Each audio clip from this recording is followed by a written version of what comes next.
मोदी की जीत हिंदुत्व की जीत है। मध्य प्रदेश, राजस्थान और छत्तीसगढ़ के चुनावी परिणाम ने दिखा दी हिंदुत्व की ताकत।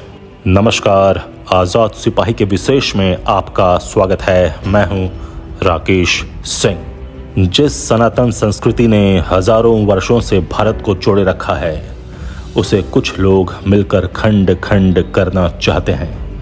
देश के कोने कोने में हर सनातनी को इनसे सतर्क रहना है। यह बात देश के प्रधानमंत्री नरेंद्र मोदी ने 14 सितंबर 2023 को कही थी। इस बात के गहरे अर्थ भी हैं। भारत ही इकलौता देश है जहां सनातन सांसें ले रहा है, लेकिन इन सांसों को भी छीनना चाहते हैं नकली हिंदुत्व का चोला ओढ़ने वाले बहुरूपिये। इन बहुरूपियों से हर सनातनी को बचना है। ये वही बहुरूपिये हैं जो भगवान राम को काल्पनिक कहते हैं, लेकिन जैसे ही चुनाव आता है अपना सनातन का ड्रेस बक्से से निकालते हैं और आरती करने लग जाते हैं, मंदिर मंदिर घूमते हैं।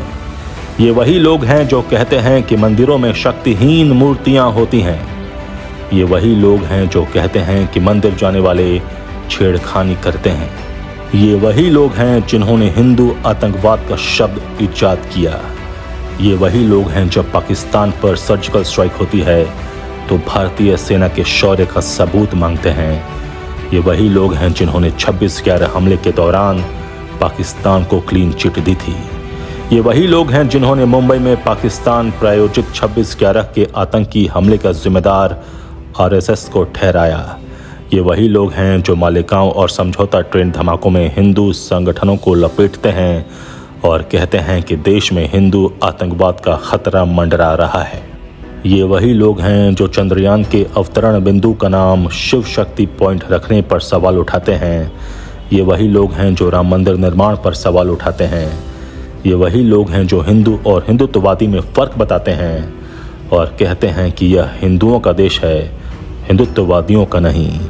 ये वही लोग हैं जो कन्हैया लाल की हत्या पर चुप्पी साध लेते हैं। ये वही लोग हैं जिन्हें जब देश में धार्मिक स्थलों का निर्माण होता है तो स्कूल कॉलेज निर्माण की बात याद आती है, लेकिन वहीं दूसरे धर्म के लोगों के लिए टैक्स फ्री सेवा की बात करते हैं।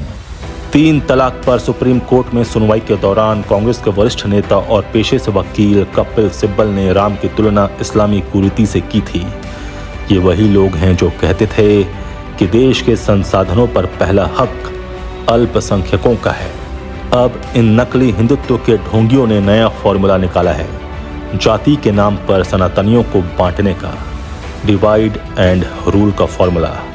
यह फॉर्मूला अंग्रेजों ने इजाद किया था और भारत के टुकड़े हो गए। समझा जा सकता है कि यह फॉर्मूला कितना खतरनाक है। आज विपक्ष जाति आधारित राजनीति करने को आतुर है। उसे लगता है कि हिंदुत्व की ताकत को तभी कमजोर किया जा सकता है जब हिंदुओं को जाति के नाम पर बांट दो। लेकिन जैसे ही मध्य प्रदेश, राजस्थान और छत्तीसगढ़ 3 हिंदी पट्टी राज्यों का चुनाव परिणाम आया, विपक्ष का जाति आधारित राजनीतिक कार्ड फ्लॉप शो साबित हो गया। राहुल गांधी को ही ले लीजिए। जिस प्रकार से उनका सनातन विरोधी रवैया रहा, क्या सनातनियों ने उसे नहीं देखा? जब उदयनिधि स्टालिन ने सनातन के समूल नाश की बात कही थी तो राहुल का स्टैंड क्या था, यह देश ने देखा। यही बात कोई नेता किसी अन्य धर्म के लिए कहता तो राहुल गांधी, प्रियंका गांधी संग पूरा विपक्ष छाती पीट रहा होता, सड़कों पर उतर आते। जब हिंदुओं की शोभा यात्रा पर पत्थर बरसाए जा रहे थे, तब कांग्रेस या विपक्ष का स्टैंड क्या था? वहीं जब योगी आदित्यनाथ या शिवराज सिंह चौहान जवाबी कार्रवाई करते हैं तो संपूर्ण विपक्ष छाती पीट पीट कर चिल्लाने आ जाता है। आखिर किसी खास विशेष के लिए इतना प्रेम कैसे उमड़ जाता है? जब धारा 370 हटी और कश्मीरी हिंदुओं के चेहरे पर मुस्कान आई तो विपक्ष को यह एक आंख न सुहाया। हिंदुओं का एक ही देश है भारत, और यहाँ भी अगर वह खुलकर अपनी संस्कृति, अपने त्योहारों और धर्म का प्रदर्शन नहीं कर सकता तो कहाँ जाए? अयोध्या में दीपावली पर जब लाखों दिए जलते हैं तब विपक्ष को गरीबों की चिंता सताती है। जब पटाखे फोड़े जाते हैं तब प्रदूषण याद आता है। आज बिहार के स्कूलों में हिंदू त्योहारों की छुट्टियां रद्द की जा रही हैं और ईद, बकरीद, मुहर्रम की छुट्टियां बढ़ा दी गई हैं। अब यह कौन सी राजनीति का परिचय दे रहे हैं नीतीश कुमार और तेजस्वी यादव। जातिगत जनगणना बिहार से शुरू हुई, यानी हिंदुओं को जाति के नाम पर बांटने का फॉर्मूला ढूंढा लालू नीतीश ने, इसे चुनाव में अप्लाई किया राहुल ने। उसके बाद नतीजा क्या हुआ सबके सामने है। कांग्रेस को जनता ने 3 राज्यों से गेट आउट कर दिया। बिहार के शिक्षा मंत्री और राजद नेता चंद्रशेखर ने रामचरितमानस को नफरत फैलाने वाली किताब कहा था। वहीं सपा नेता स्वामी प्रसाद मौर्य ने रामचरितमानस पर प्रतिबंध लगाने की बात कही। आखिर देश में हिंदुओं को टारगेट क्यों किया जा रहा है? लेकिन 3 हिंदी पट्टी के चुनाव परिणाम आने के बाद विपक्ष की बोलती बंद है। जनता ने हिंदू विरोधी चेहरों को ऐसा जवाब दिया कि उनका राजनीतिक अस्तित्व ही खतरे में है। अगर किसी पार्टी का सबसे बड़ा नेता देश के प्रधानमंत्री को अपशब्द बोले, रेते करे, तो उसकी राजनीतिक समझ कितनी होगी यह समझा जा सकता है।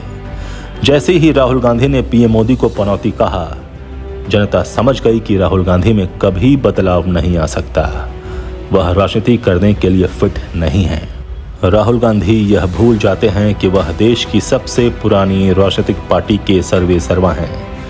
एक बार जब राहुल गांधी की माताजी ने नरेंद्र मोदी को मौत का सौदागर कहा था, जहर की खेती करने वाला कहा था, उसके बाद कांग्रेस का गुजरात से सफाया हो गया था। यही हाल कांग्रेस का राजस्थान में हुआ।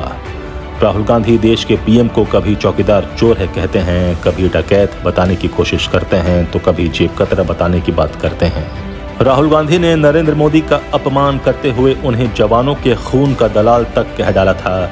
राहुल गांधी की तो छोड़िए, प्रियंका गांधी भी पीछे नहीं रहीं, और अन्य कांग्रेस नेताओं की तो बात छोड़ ही दीजिए।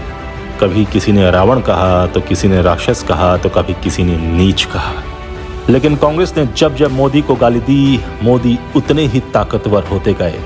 विषय यह नहीं कि हिंदुत्व कितने करोड़ लोगों की जीवन शैली, संस्कृति और उनकी आस्था का प्रतीक है। यहाँ विषय आत्मसम्मान का है।